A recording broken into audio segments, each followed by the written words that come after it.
Dumelang, welcome to Face the Nation. My name is Clement Manyatela. Great to have you with us here on SABC News. On the show tonight, how is government going to assist NGOs who had their funding cut by the US government for their HIV programs? The US President Donald Trump permanently cut aid to these organizations, leaving them high and dry and placing lives at risk. Health Minister Dr. Aaron Motsoaledi speaks to us about government's interventions tonight. Also on the show, now that the US president has permanently cut aid to NGOs in South Africa, should government seriously consider using its minerals as leverage, as previously suggested by the Mineral Resources Minister? Well, that minister is Gwede Mantashe. He joins us tonight to discuss that and other issues. But we'll start the show with a conversation with the ANC Youth League President Colin Malachi about the outcomes of the league's NEC meeting. But first, my comment.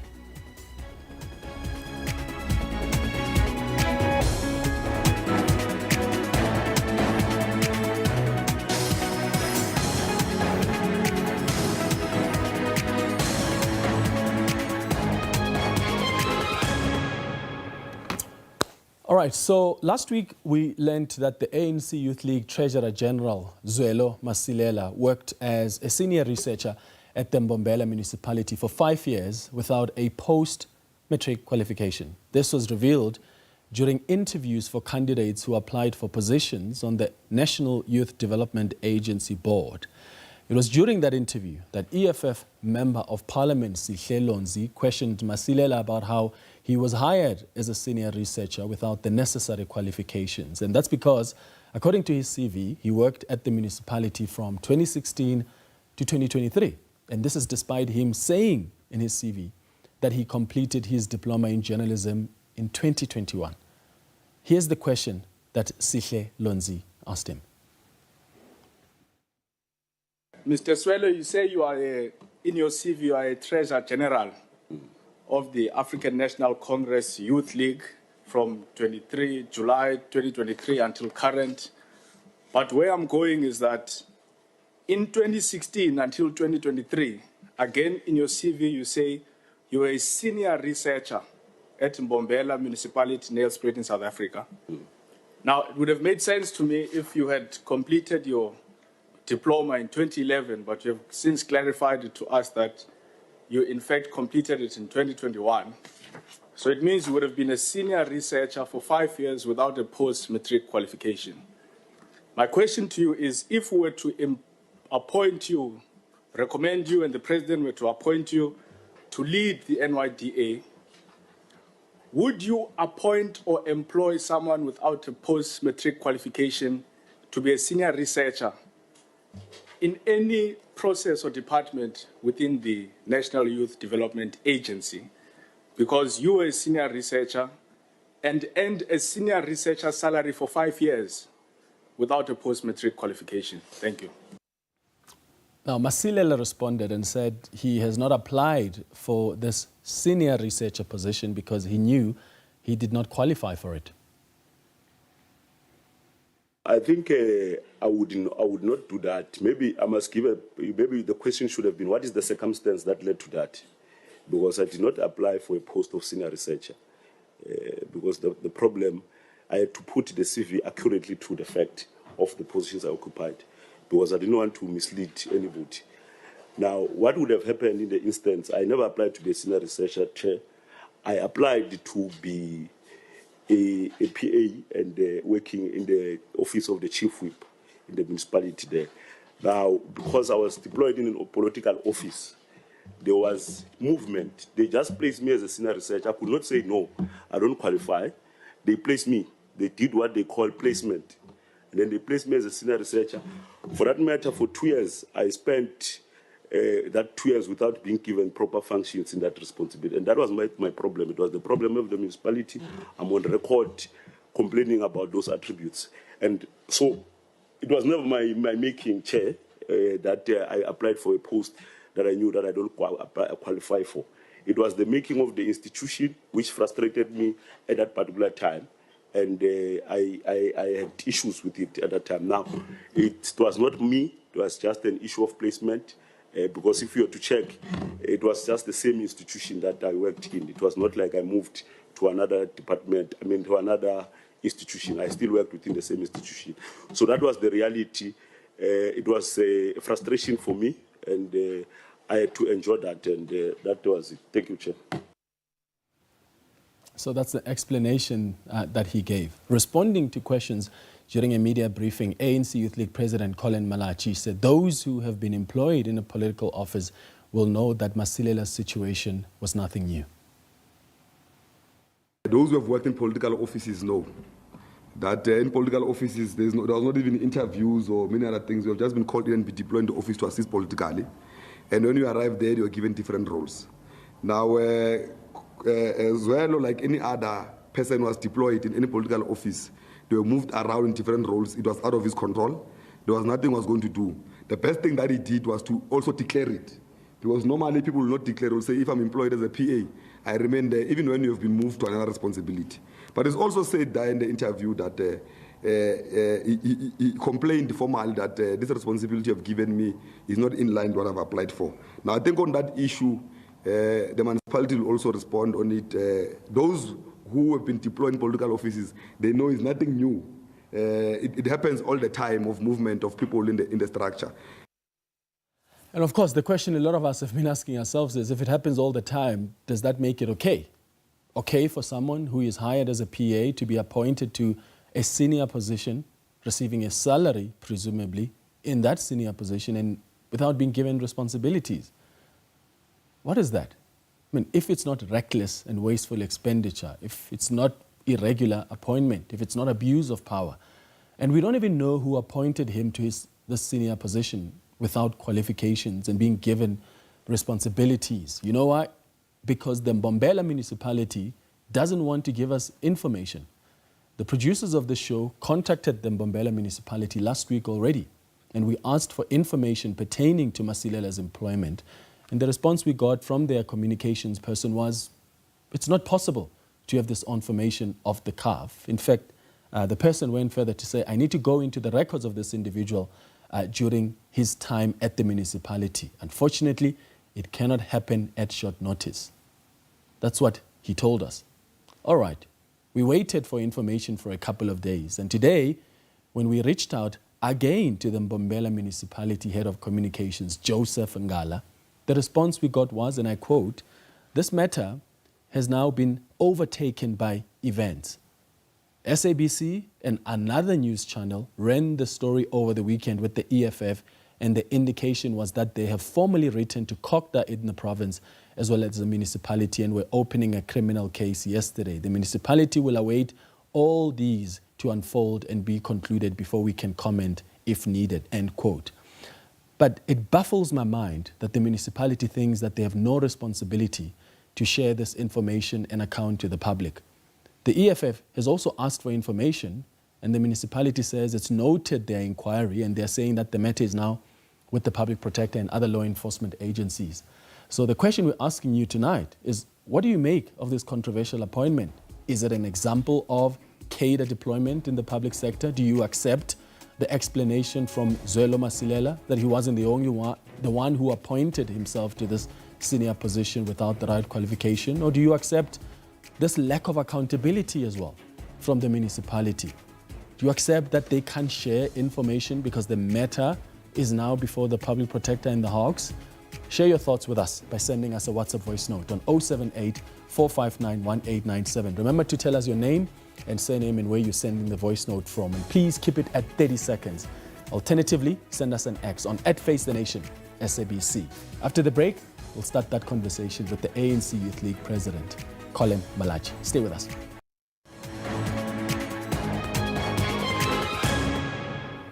Welcome back. The African National Congress's Youth League has expressed its strong opposition to any increase in VAT, stating that such a measure adversely affects the working class and poor communities. Finance Minister Enoch Kotongwana is set to finalize a reworked budget ahead of this, the March 12th deadline, which is actually the delivery date. Last week, the League convened its national executive meeting to address these critical issues. Joining us in studio is the League's President, Colin Malachi. Colin, thank you so much for making time for us. Good evening. Good evening, thanks for the invite.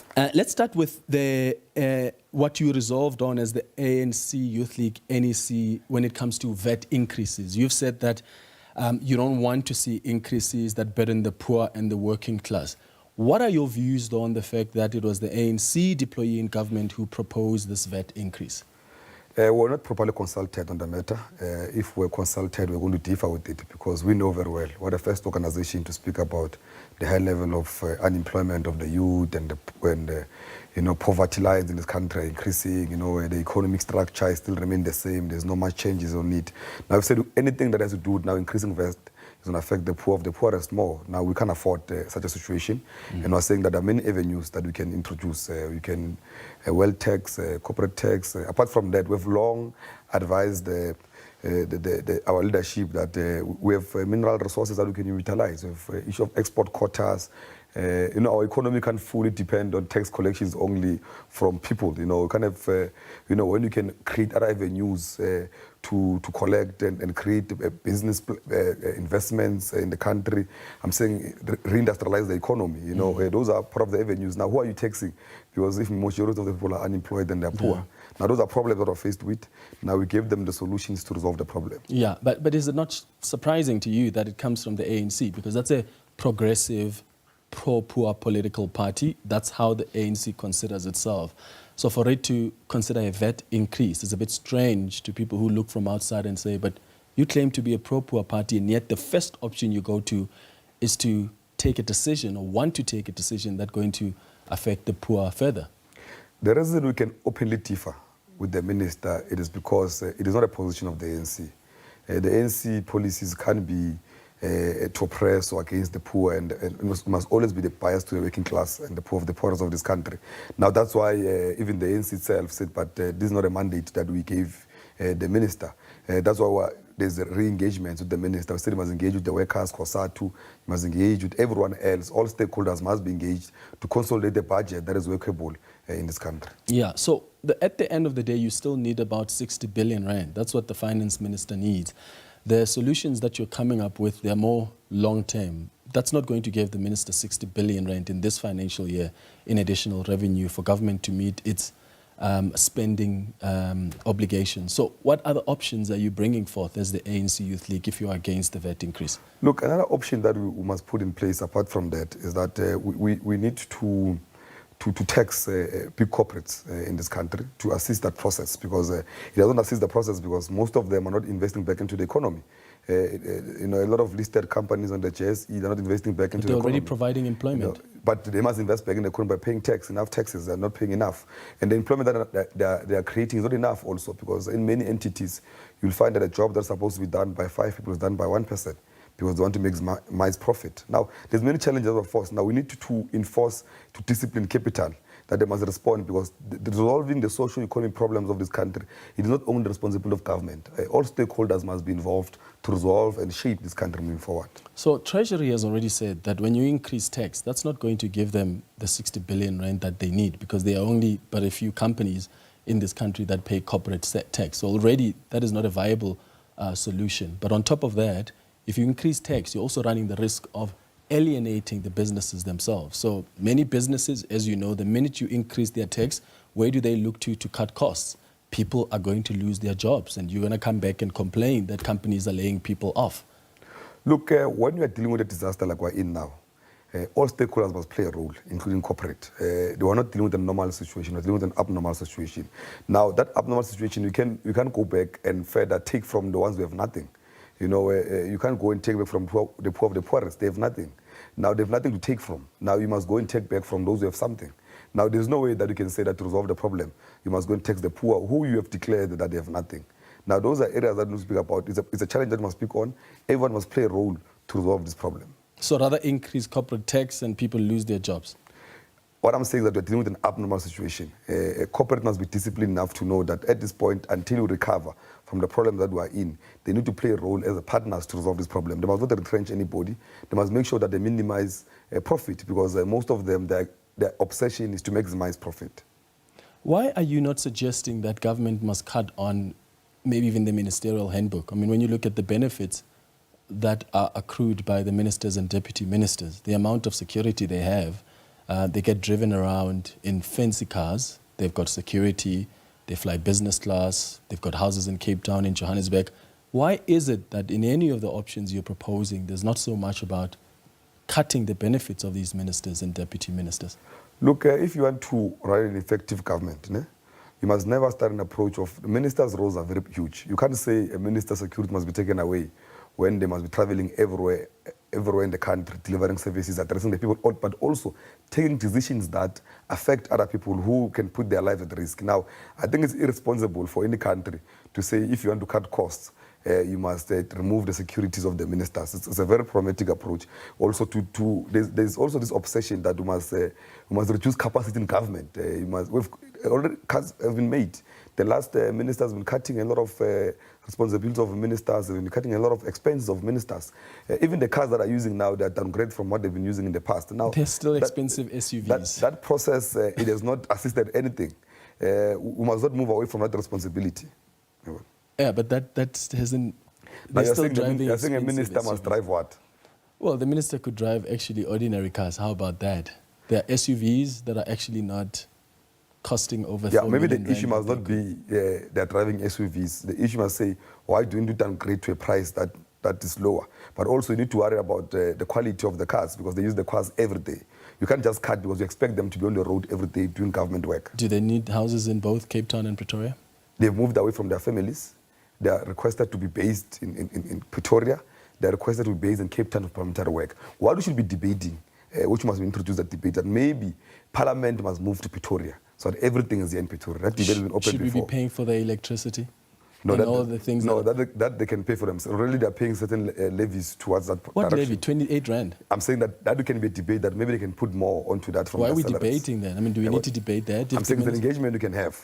That Do maybe you can think put there's more on those anything? issues. I don't think it's an engagement. I think it's a call you can make. Look, it's a right thing to do that anyone who stays in their houses must pay for water and electricity. Okay. And I think something must be done. All right, so you've also discussed in the NEC the need for radical economic transformation to break the cycle of marginalization. Do you really believe that under the GNU we can see the implementation of radical economic transformation with the makeup of the GNU as it is?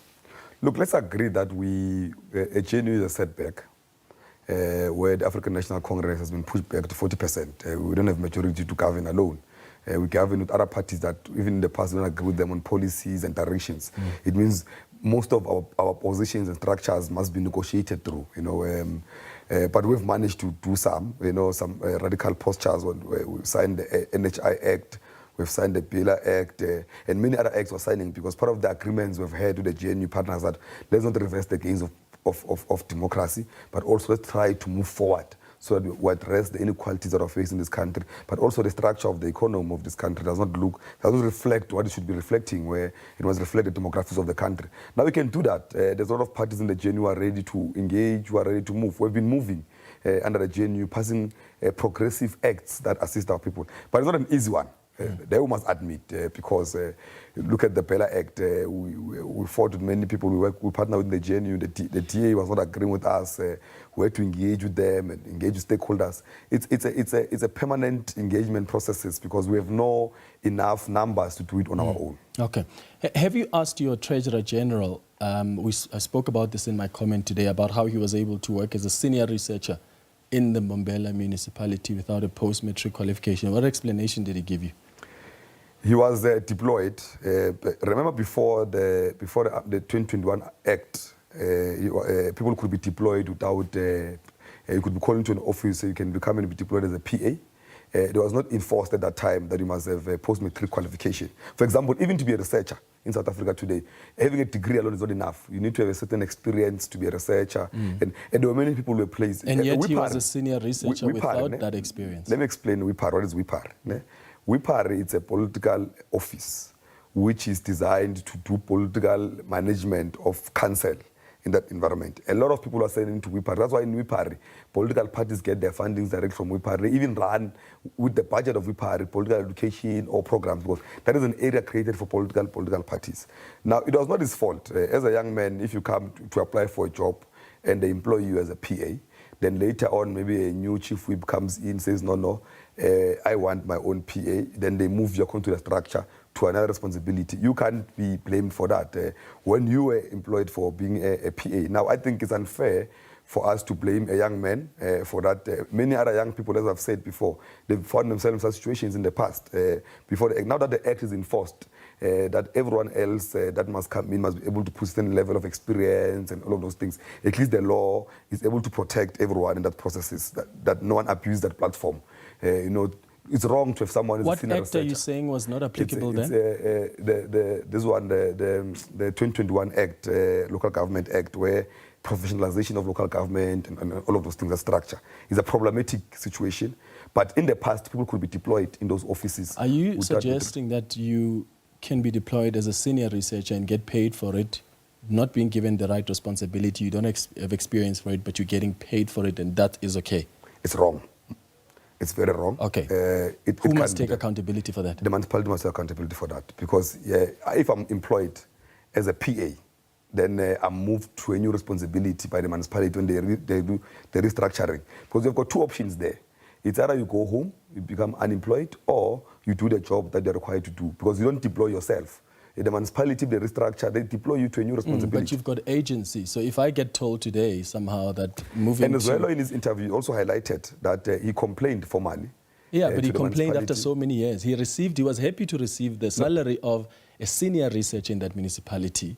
And then he wants to claim to us that, yeah, but I complained at the end of the day. He complained at the end. He wasn't complaining when he was appointed into that position. He still took the salary, even though he himself says, I wasn't even given any responsibility to do. So what was he being paid for then on a salary of a senior researcher? I'm saying that it's wrong that you are appointed as a PA, then later on moved to a responsibility of a senior researcher. They're not given a full responsibility on the work that they're doing. You write emails and letters say that, but why are you not giving me the work that I'm supposed to be doing? If I'm a researcher, why are you not giving me work of research that I'm supposed to be doing? Now, I'm saying a young man has been penalized for something that he's not a young man, Colin. He's an adult. At that time, was he 12 years old at the time? No, I was not 12 years old, but so look. He was a responsible man who decided to allow an irregular. If they appoint me here at the SABC and say, become an editor, and I receive a salary of some group executive for news, and yet I'm just a host here on the station, I'm not going to take that because that is immoral, that is wrong. I have agency as an adult to say no to that. To make it worse, this Treasurer General goes and puts it on his CV and says, I worked as a senior researcher. That's a lie because he knows that even though he was appointed like that, not given responsibilities, paid for doing nothing, he still wants to claim it on his CV. That is irresponsible. But on the structure, if you are moved to a senior researcher, it would be dishonest for him to write that he was never moved into a structure. Because if on a reference of a CV, you say you are deployed as a senior researcher, your payslip says a senior researcher. That is where you are deployed as a senior researcher. Now, you can't go to a CV and not write it. That is not disclosing what Okay, then at the very least, when you disclose it on your CV, you have to say that I didn't do any job of a senior researcher. Because that is a lie. For you to just put it like that and leave it open-handed, that is wrong. And my worry is that you are taking responsibility from a man who's an adult, who has agency, and you're trying to claim that he's a victim here. The municipality must take accountability. But Zwelo is not a child. He's an adult. And he took the wrong decision. Why can't you, as leaders, say, here, my brother, you were wrong, and let's take corrective measures to fix that? Look, I'm saying that he was deployed as a PA. Now, if he was moved from another responsibility, maybe at that time he should have rejected the responsibility, but it would be wrong of him not to disclose it and say that I was in this responsibility of a senior researcher. You accept he should have rejected that. It's not responsible to accept a responsibility you're not being paid for. You're receiving a salary of a senior researcher when someone could be appointed to do that job. You're getting paid for not even doing that job. Is that correct? No, it's not correct to be paid for a work that not being paid. So why didn't he reject it? He was employed. Why didn't he reject it when he was moved to a position that he's not responsible for? But I'm saying that in the political offices, I don't know if you have worked in a political office. In a political office, if you are deployed, then they move you around. It's a political deployment. Now, what he did, he complained that the responsibility After 2 years, you have not been assisting. He's been receiving a salary. Why must we take that complaint seriously? If you get appointed now, but according to his response, is that he complained immediately when he was removed. No, that's not what he said there. No, he said that he complained when he was moved into that office. He said, I spent 2 years without being given proper functions. I've been fighting that battle But he for the said, past 2 years. I paid the clip. He says, I spent 2 Yes, years but he's without been being fighting- given proper He has functions been fighting that backlash that he wants to be given while proper he's functions receiving the to do his salary and work. enjoying it. Yeah, well. Because proper function doesn't mean there was no work being done. It means that the work You that said has they been- didn't give him Yeah, well. functions. Yes, but proper functions. Because if you're saying somebody is a researcher, Yeah, he was doing must PA give- functions. yeah. He wasn't doing senior researcher functions. But he was receiving a salary for that, At the same level. of a senior researcher, and he's not doing the job. He's enjoying the salary. How is that okay? No, I'm saying to you, he has complained about it. After years of receiving a salary that No, he has been shouldn't have complaining. been sent to him. He has been complaining. Yeah, but he's Yes. enjoying the salary. Yes. The responsible thing is, guys, you are paying me here. I'm not even doing this job. I'm not qualified for this job. I cannot, in good heart, in good spirit, receive the salary. He didn't do that. He went and enjoyed it, and then wants to claim I complained at the end. That is not a responsible thing to do. No, what you must correct is the complaint at the end. He has been complaining. Yeah. I think what you must deal with is the end part. He has been complaining about the matter, and him being complaining, they're supposed to have responded to his complaint. Are you happy with how he dealt with this issue? What message does it send to young people out there? No, the issue here, look, he complained about think- the matter. And what I can tell you now, it was wrong for the municipality to deploy him to be a senior researcher when he was employed as a PA. And it was not wrong for Now- him to receive a Now, wonderful what we salary need to of a verify, senior me and researcher. you, what we need to verify, me and you, it's whether was the salary at the same level as a PA or not, of the senior researcher at that level. Because that is what we must be dealing with. Because in most cases, when they move people around into structures, they move them with the same salary. All right. Colin Malachi, thank you so much for engaging with us tonight. Thank you very much.